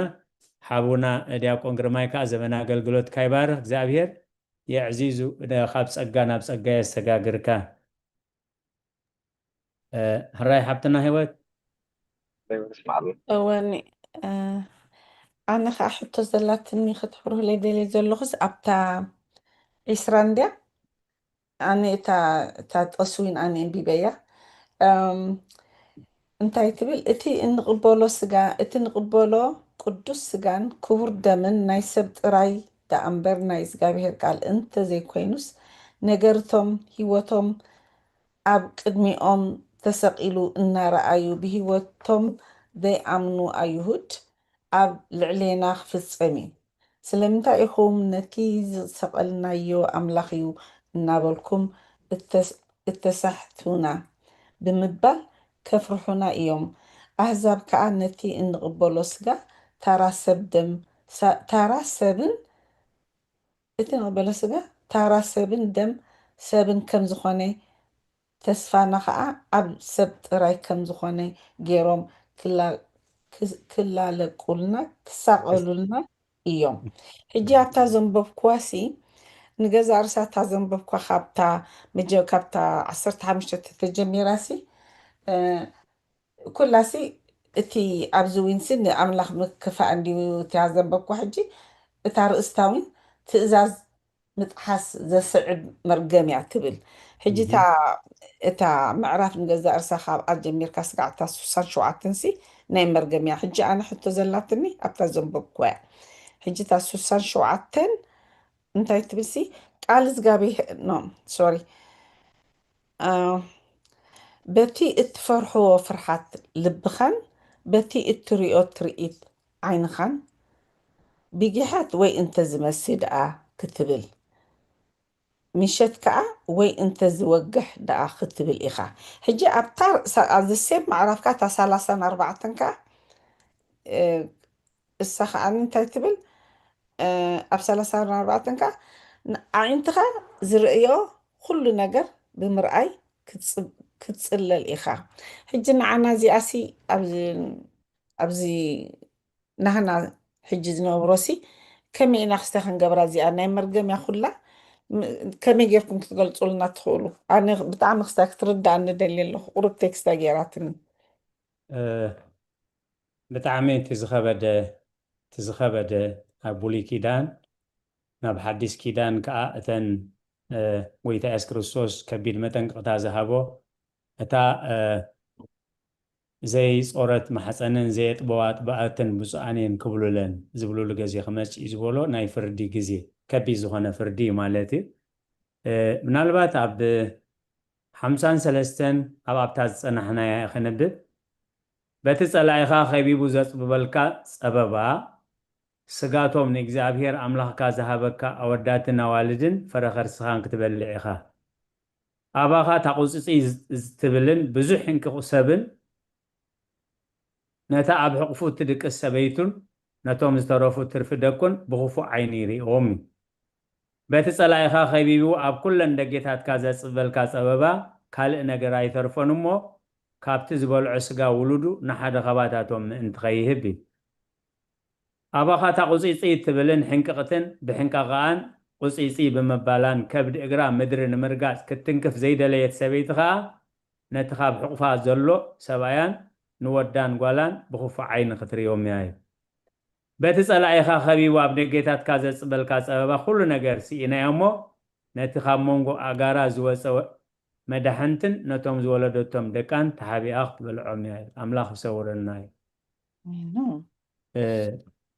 اتمعراف انتاي يزي جمر كلتا نقاري حيزو زلو مالت كاب حدا كساب 14 زلو انتاي زبل بمئزاز زركب برخات يزبل من رجاي بمئزاز زركب برخات السخا بروخ كتخون فرما حسنكا خبارخي فرمالكا مقنطاوينها خبارخي السخا أبرا جزا بروخ تخون أبرخا لعل خلوها أنتايلو رئيس برج راخ أي قبر كانين هنا تقولي تأس كريستوس كاتفكرون انتخونكم تأزازي حلوي لي مالك نزي برخات زي فقادنيا أبزين وخونون لجزيجن كاب كسر 15 جميران تأتبل تأزاز أملاخ بمتحاس لسعب مرقمي كله مليكا خلص كله خلكاس نجزابير أملاخ كدس يلكاس لزي أملاخ كايو زخول مرقم كمساكاي سلازي مريجاي مالتي اتقال أفكان بالبخان قربا خاي سلازي بلسب مرقم كمرز برخات كمرز مريجاي مالتي أملاخ لو واهن نتم بنسحان زي ملسو جن زابير كاز بالع هوي أبز بزحي زيناري إنايا مالتي سلازي اتوم نابز مرقم زعات وزلو كريستوس فطوري اندحر زبلوه خوينهم اتنحنا نبلع سغا خا سغا سبي مالت تنحنا نسوتيو دم كا دم سب مالت قدوس تيودوسيوس نزي تاج مزبل زل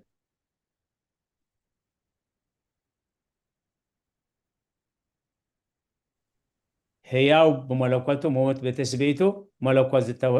زتواهدو نفس زتفليتو ابن ولد المنفس قدوسن هلوان زخنو نفوس سغان هيوت زلعالم سغا ولد እግዚአብሔር نبل ስለዚህ ክርስቶስ ንክርስቶስ ፍጡር ይመባሉ ንክርስቶስ ካብ ማርያም ስጋ አይወሰደን እንተዳ ኢልናዮ ካበይ መጽዩ ዳአትስ ትስጋ እንደምን እትን ንቅበሎ ቅዱስ ስጋን ክቡር ደምን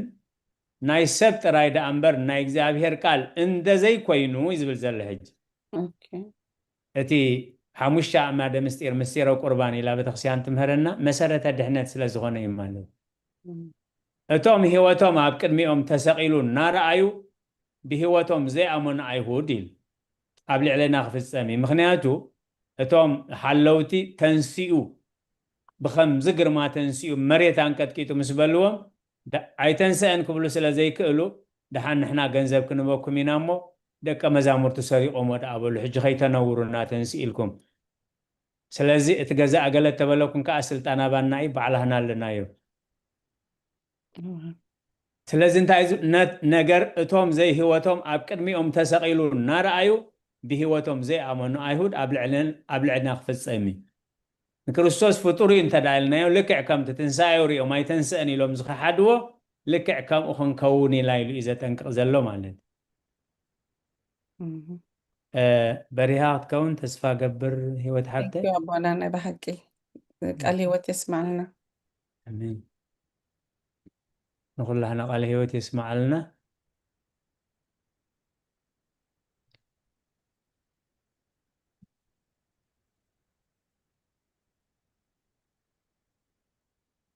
الراي كالوت زستنتنايو وي زي برهلنا كاب ناي قدوس تيودوسيوس وي كاب زنببنايو مصحف قدوس زي تردعنا زي برهلنا تلي وي زستنتنايو تجزيه ناي غوباي ناي جزينا نتقاملو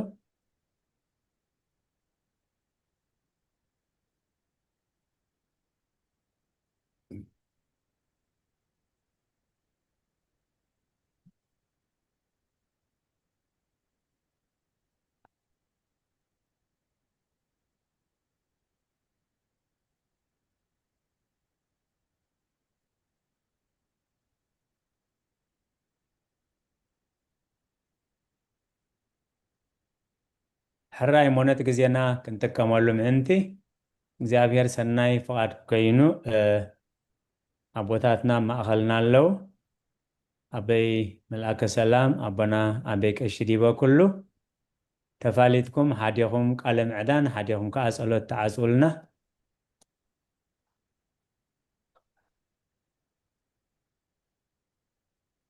ስማዕ ኣለኹ ዲ አቦና ወነጋሻ ይቦና حجي سسخم يخم قاشكم زلهم بيت غسيان يعني أكلان دقيشات زل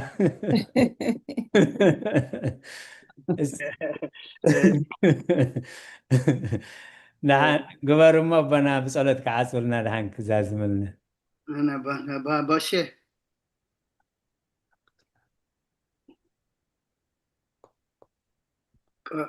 قرب حساو هبنا باشي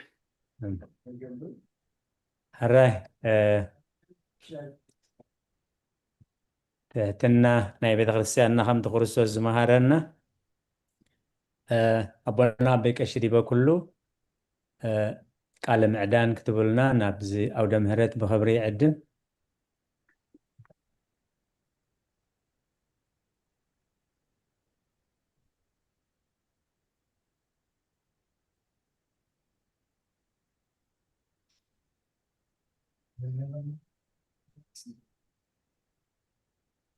حراي حزب أملاخ እግዚአብሔር መስገን ብሩኽ ጽዑድ ዝኾነ ግዜ ነርና ብሩኽ መዓልቲ ኢልና መቸም ኣጋጣሚና ምስ ኣቦና መገሻ ተራኺብና ማለት እዩ እሞ እግዚአብሔር ናይ ብሓቂ እቲ ሂብና ዘሎ ግዜ ክጥቀመሉ ኩሉ ግዜ እቲ ግዜ ክንዲ ዝደኣክል ግዜ ምሕላፍ ጥራይ ዘይኮነስ بحقي خاب كله كبابينا زلو تي ديستراكت قبرنا نقرات آلينا بحق انت استبهلنا ازينا كنتك امينا مالتي قدس توديوس بنا صنحسن اي بحقي كم تبونا سامراي زغبرو بعلم سي اتغن فلطو دلنا چبيتنا كيدلنا بزمشت زي اتي اب كريستوس زنبره حتى توم زي امنتي زبلو زنبرو توم امنتو بوتات كاني بمثال يقرم قلصنا إنا نسمع أمسينا مالتيو نابنت حجتي ناي كريستوس سجان ملوكوتنسي بزحات سبات ندزعن كيف إذا قدس عبوغن انتهي لقليسوه نابنت حاسين انت دا أبحاوتي خايوسي نابد الله خالد طويو جن اتي دمسي اتي حاسين اتي موقت اي سموعنيو سقات رأي دسموعه خبلنا خلو حجي أو تحز عبيلنا كريستوس كا بسقا خمزومته بسقو قانزا خمزونا ورا خمانا نحنا عونكمو بسقانا خمزو قنزو منفسنا قن اتقوي سيطان كوا خوص دا خمزيك يخمرنا نامسيو مالتي سلازي نايب حقي نزنا قراز تتقم تخوينا بقبو حيمانتنا فليتنا تردينا خنكي انتدا خوينا نزي بقبو خنريون كنت أموتوني زقبانا مخنياتو الزبن زي عزيت الخبر الزبنيو أما خلنا زلو ولادكو هاي ترفو دارقا أملاخ يلن زبلو لو زبني مالتي الذي نزنقر زي كن صغرون نزنقر زي نفساتنا بزيك نمستلا خوينا كم زي جميرنا يزلهم جميركم مزلهم سب نروس طرايك بلا علو كم القبع الله زي بلو أي هبنا بحكي ስለዚህ እቲ ናይ እግዚኣብሔር መለኮትን እቲ ስጋዊ ባህርያቱን ብንጹር ይብሎም ምሸት ክንግለጸልና ምስዩ እዚ ከዓ ናይ ብሓቂ በዚ ሕፅር ዝበለ ግዜ ጥራይ ዘይኮነ ዝውሰንሲ ርግፀኛ እየ መምህርና ኣብ ማእኸልና ተረኺቦም ነጊሮምኩም ኣለዉ ኩሉ ግዜ እቲ መፅሓፍ እዚ ኣብ ገዛና ብነፍሱ ገብ ገዛ ኣሎ ኢለ ዝኣምን ስለዚ ደጊምና ከነንብቦ እዩ ዝግባአና ማለት ፀቢቕና ምታን ክርዳእና ክንፈልጦን ማለት እዩ እሞ እግዚአብሔር አምላክ ከምዚ ዓይነት ግዜ ዝሃበና ንኣምላኽና ነመስግን ከምዚኦም ዝበሉ መምህር ዝሃበና ከዓ እግዚአብሔር ናይ ብሓቂ ዕድለኛታት ኢና ስለዚ እግዚአብሔር ንዖም ጥዕና ክህቦም ንሕና እውን ብምስትውዓልን ብምስትንታንን ነቲ ዝውሃበና ቃላቶም ክንርዳእ እግዚአብሔር መንፈስ ቅዱስ ይግለፀልና ስለ ዝተውሃበን ዕድልካ የመስግን بنا أبي كريش دي بكله قال هو يسمع لنا نباهم أبي ملاك سلام حراي كبرنا مسكانا أملاخ يكون نزي منفساوي قبائزي أملاخ زخفتلنا نحن عونة أملاخ زخفته تخافلت خنكون مدهاني لما إذا حجزنا كبر مسكانا نوعيكم أبونا أبي كشديبة خمون أبونا أبي مرجتا قال هوت يسمع لنا كون مزمور لزمركي حفتنا رزنت زمارية ملاخت يسمع لنا كلكم أبزقوا بقى يزلكم دما نتتوهبكم تقسي بمن باب نتاتزمرت مزمور وين بتقسي حسابكم مهاب كابزغن مهارو زمسنا نتودش يسون زتردعكم باستنتنو زتردعكم نمان كلنا زخون بحطو مسرت تساتفكم زمسكم كلكم جابير بارخ نحنا لما خمت خبها لنا تصنحي مخنياتو بيتا كريستيان كفتنا عدي أيتوعلنا إياه جن تفتيلنا كي نودق أبوتاتنا نتوم بجزئو زتنسؤو زنورو أسرار بيت كريستيان منافقان كم تقول لنا زمسيو بعل نسروس بعل أريوس بجزئو ميعيدا مخيرا مس أبيوا بوجزت كاف بيت كريستيان تفوليوم زنبرت نحنا ون أب زمننا تفعلالي نجر كمت خلو إذا مصحف زي نعنا أنت دعيلنا ملسنتهم أنصار بيت كريستيان زتسو يمالتيو نحنا من باب طرح أم بيبنا طرح مستو عليو زد لينا زلمبر نصحف مصحف يبلنان صحف مصحف تلنا نتو مصحف تتصحفنا بمنباب أم بيبنا بمردع أم بيبنا دما مستبهل أب امنتنا كنصنع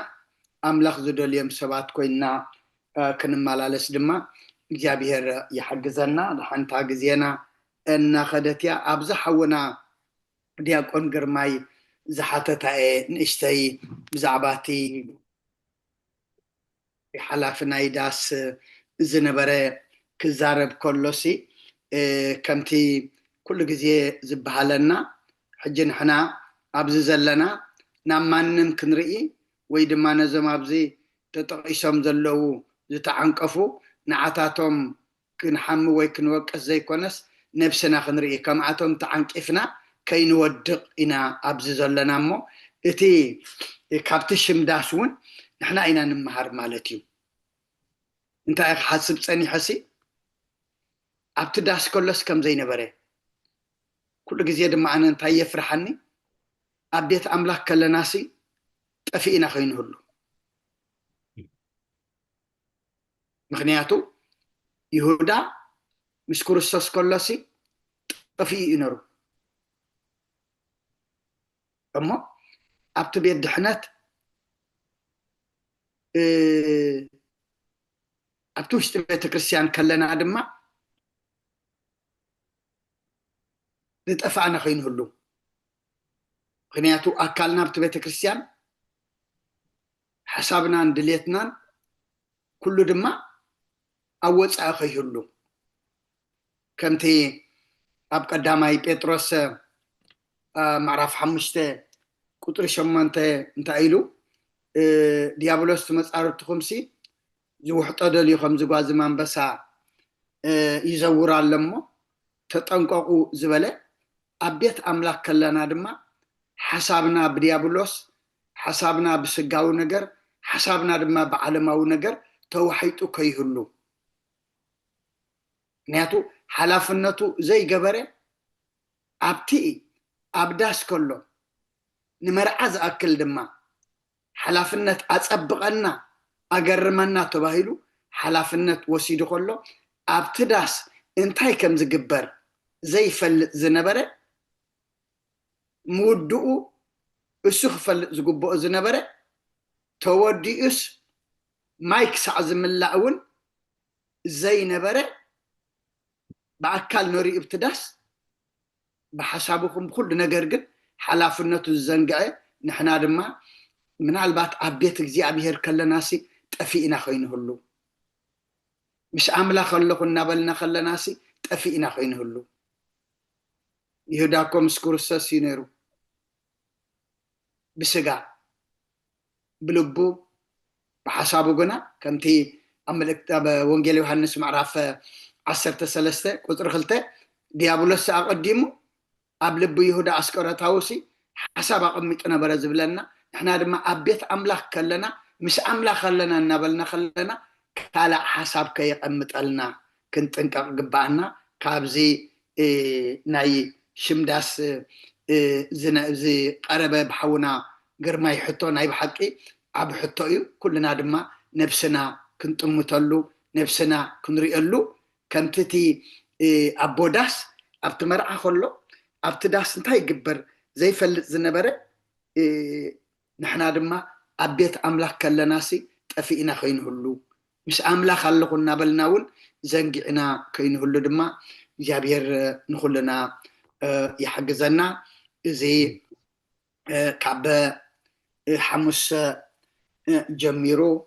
أب كتما أوكلاند أبيت كريستيان قدست مريم زكايد مبل أسران شمونتن عمتاوي قبائي كونفرنس دما عوت قبائي كوينو زيادة نحنا دك سبات كابت قبائي نربحلو بمنفس نعبيلو بمنفس قدس تمرح قبا إدما أملاخنا خقبرلنا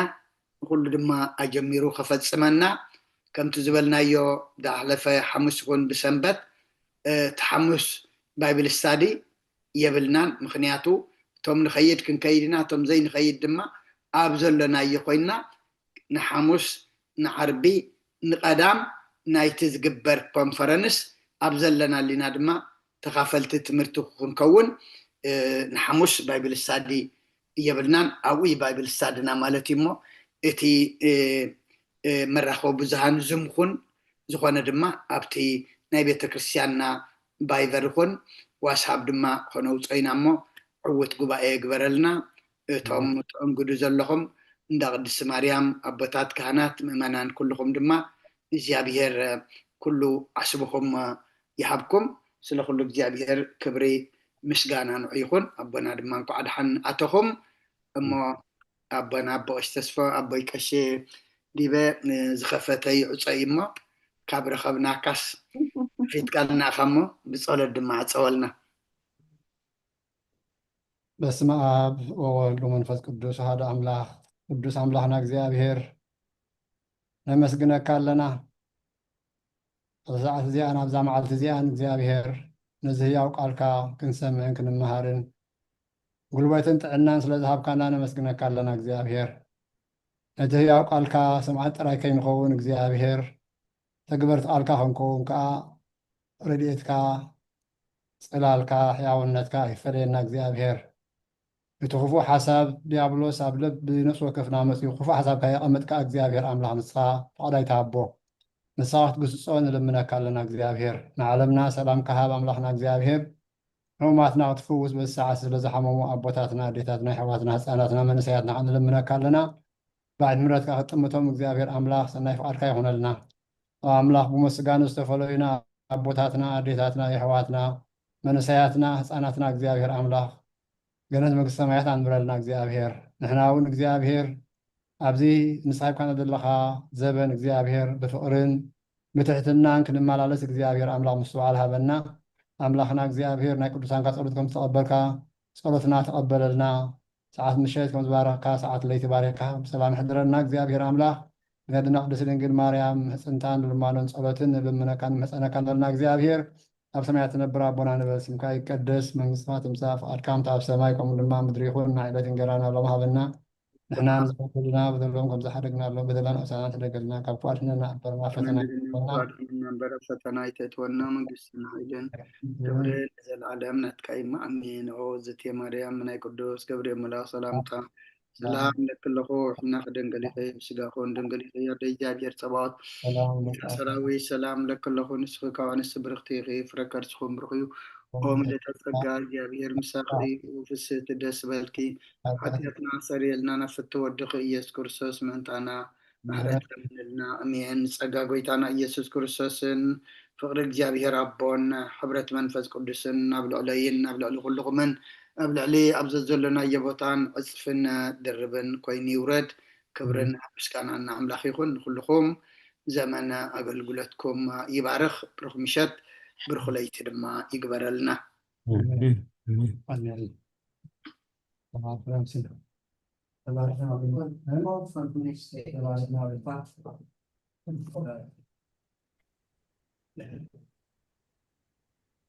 ስለ ቃላቱ እግዚአብሔር ዝተመስገነ ይሁን በሰላም ጀሚርና ሰላም ክንውድእ ንዝረዳእና ፈጣሪና ኣምላከ ቅዱሳን ናይ ባህር ምስጋና ይብፅሓዮ ኩልኹም ቶም ግዜኹምን ስራሕኩምን ዕረፍትኹምን ኣወሃሂድኩም ብህድኣትን ብኣንቃድዎን ብጥባኣትን ክሰምዕዎ ዝትከታተልዎ ዘምስኹም ከዓ ትብሕቡእ ዝርኢ እግዚአብሔር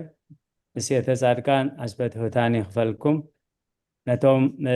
ለይትና ሰላም ለይቲ ይግበረልና ነቶም መዓልቱን ከዓ ሰላም መዓልቲ ይግበረልኩም بسلام عقيبها أبز مسجوا بقى بسلام كن رخب نا إجزابير قدوس فقادي هنا لنا يروح ليته آمين آمين أبونا معنا بوتاتنا صبوت بهمنا تعم ليتي قالي وتسمعنا دحن حضور كلهم آمين نقول لنا قال هو تسمع لنا سلام ليتي قبر لنا بسلام كائن رهبنا آمين آمين سلام كتير آمين آمين ቃል ህይወት يسمعلنا بوتاتنا روح ليتي سلام آمين نقول لنا قال هيوت يسمع لنا سلام ليتي بسلام كأن رغبنا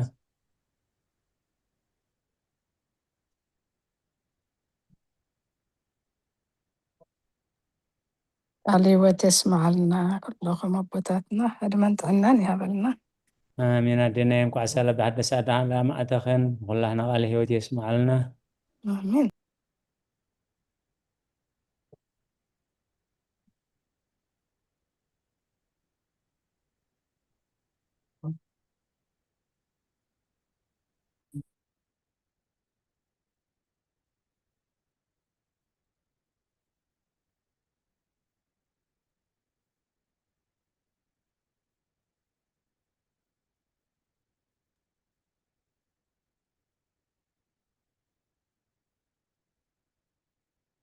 هاي تسلي يسألوت تمهللنا يا مهللات تنبب نبابات كله كرم እግዚአብሔር عريقو ما عاد زغرر مهرات زورر يقبر لنا استمهرنا يتمرتقى سلاسان سوسان ميد سنة فرن غيرون برخات يقبر لنا لو عمليت نقول لهم